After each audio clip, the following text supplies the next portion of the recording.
Bismillahirrahmanirrahim. Assalamualaikum warahmatullahi wabarakatuh. Eee, Waalaikumsalam.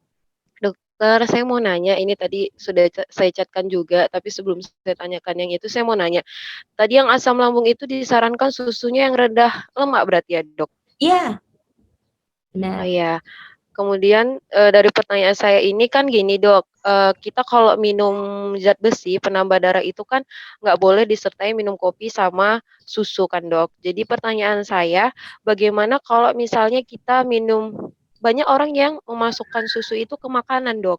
Nah, itu gimana efeknya? Kalau dari vitamin misalnya jus gitu ya, Dok, jus pokat, nih dibuat nih jus pokat dicampur susu gitu, Dok, atau mungkin yang sekarang tuh lagi ngehitsnya itu, kopi susu kayak gitu, Dok. Nah, itu gimana untuk kandungan vitaminnya dan kalau untuk yang hal dari kopi susu itu seperti apa gitu, Dok.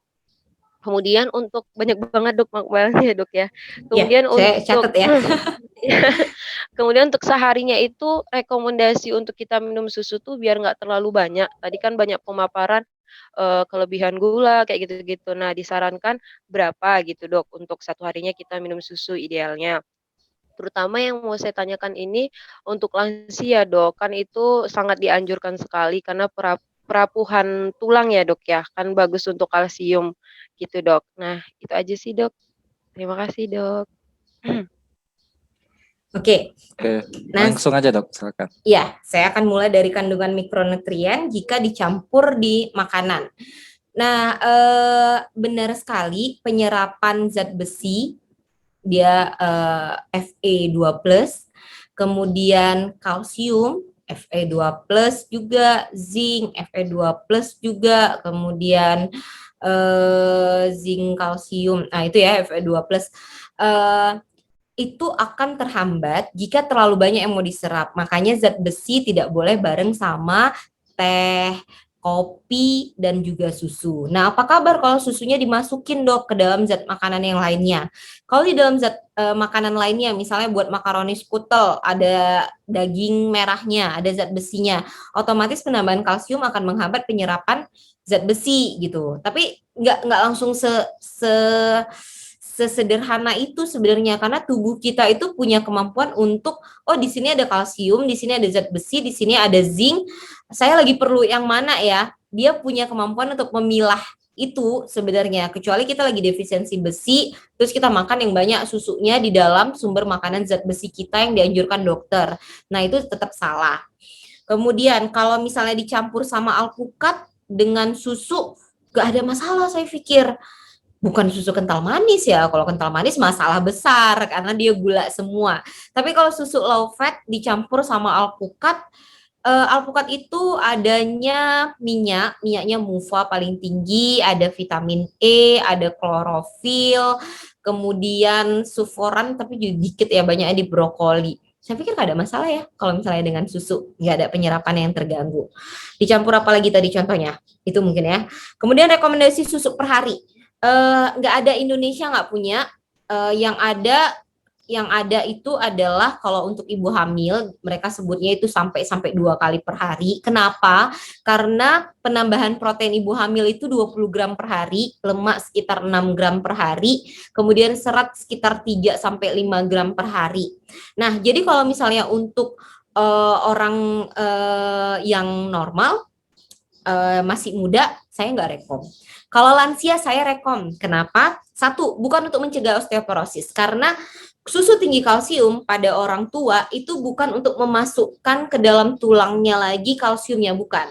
Cuman pada orang tua ini masa ototnya udah rendah, ya kan? Untuk dia mengangkat aqua itu butuh kontraksi otot yang lebih banyak karena ototnya dikit. Kalau orang yang muda ngangkat aqua tuh sedikit aja udah gampang gitu ya. Nah, jadi ingatlah pada orang tua kebutuhan kalsium lebih tinggi karena masa ototnya lebih rendah. Nah, jadi supaya untuk memenuhinya itu jangan sampai orang-orang ini ngambil dari tulangnya. Makanya orang tua butuh kalsium yang lebih tinggi dibandingkan orang lebih muda. Sehingga susunya pasti yang lebih tinggi kalsium, lebih tinggi vitamin D, lebih tinggi zincnya.